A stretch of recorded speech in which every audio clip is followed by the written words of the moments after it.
Hürmetli vatandaş, bugünkü leksiyalarımızı başlayımız. Leksiya da size Radio Rosa, Washington'dan sözdeyimiz. Bugün Çiğisli Ağa. 2019 yıl 6. ayının 1. günü. Heptiki şembe. Bir kelime vaziyetke alakadar fikir kılsak, hazır muşu günyek 6. ayının 1.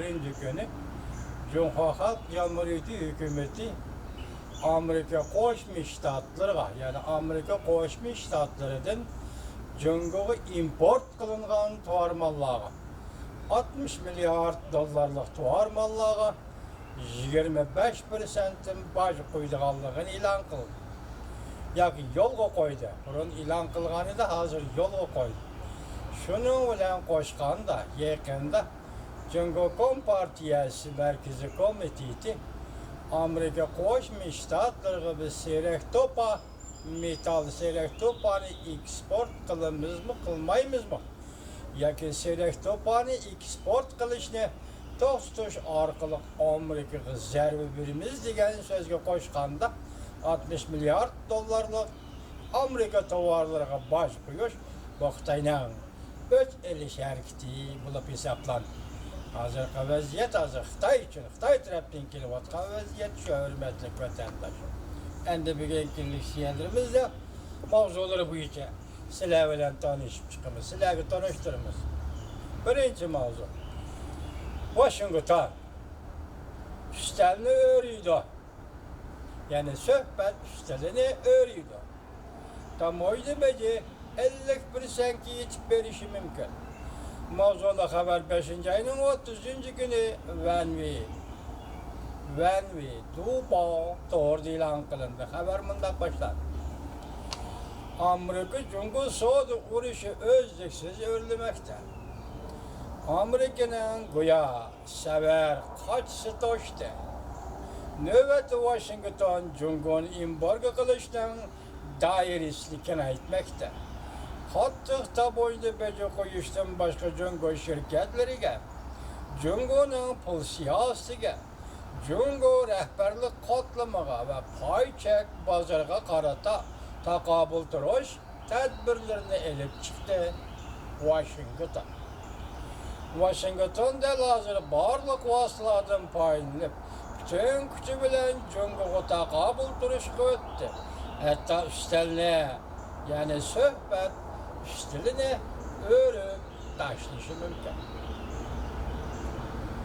Tubandagilar Amerikada Demokratlar Partiyasi, Cumhuriyetçiler Partiyasi o'rtaq qo'llagan Jungoga qarshi turish tadbirlarining tizimligi. Birinchi, Shanghai Janubning Sahara gazetining xabariga asoslanganda 5. ayning 30. kuni e'lon qilgan xabariga asoslanganda Amerika Qo'shma Shtatlar hukumati 2 hafta burun Jungoning Huawei shirkatini savdo qora tizimligiga kirgizib, Amerikada yuqori pan texnika savdogarlarining qattiq detal va yumshoq detal bilan Huawei shirkatini ta'minlashini chekladi. Va shunga ergishib eksport qilish doirasini cheklashni o'ylashyapti. Amerika Savdo Ministerligi mansub bo'lgan Sanoat va bexatarlik idorasining hujjatlariga asoslanganda navbatda 281 betlik eksportni boshqarish tizimligiga 143 yurishlik Jungoning gavdalik shirkatlari kirgizildi.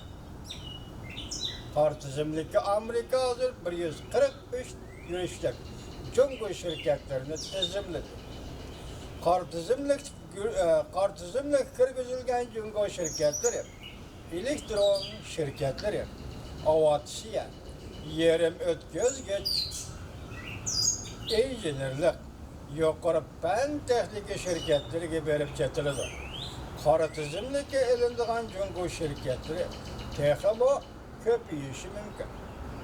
Bloomberg bunday ko'rsatdi.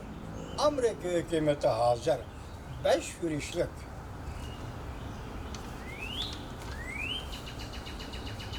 yurishlik eng muhim nazorat qilish uskunalarini ishlab chiqaruvchi shirkatlar Dahwan Pantexnika şirketi, Haykang Vichy şirketi, Guangxi Pantexnika şirketi, Asya Boko şirketi.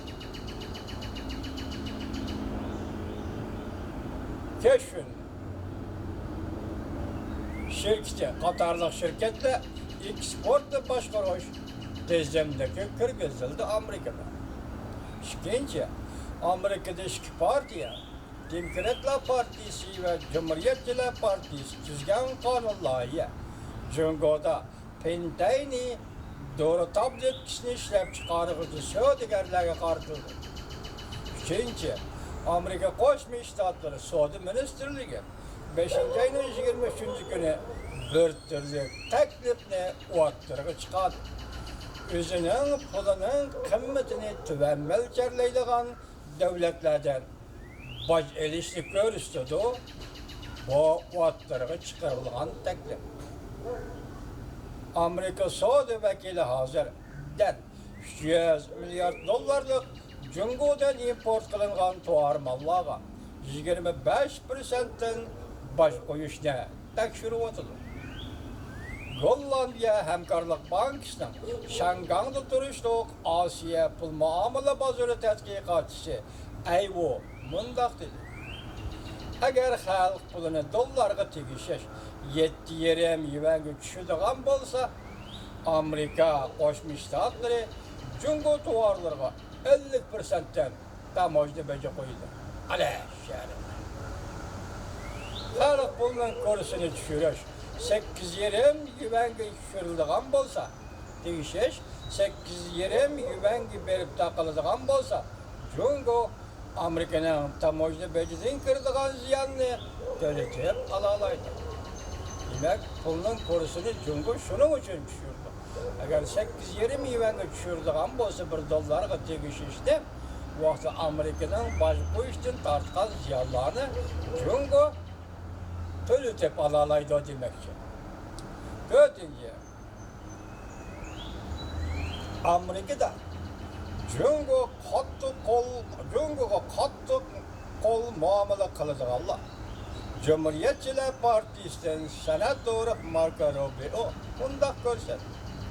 2017 yıl tuzilgan bir türlük kanun loyiha Janubiy dengizda talash tartish bo'layotgan rayonlarning tinchligiga, tahdid solgan va bexatarligiga tahdid soladigan siyosatni tuzishga qatnashgan Jungolik har qanday kishining mol mulkini tutib qolish yoki to'ng'itishni maqsad qilgan qonun loyihani qaytadan yo'lga qo'yishni talab qildi.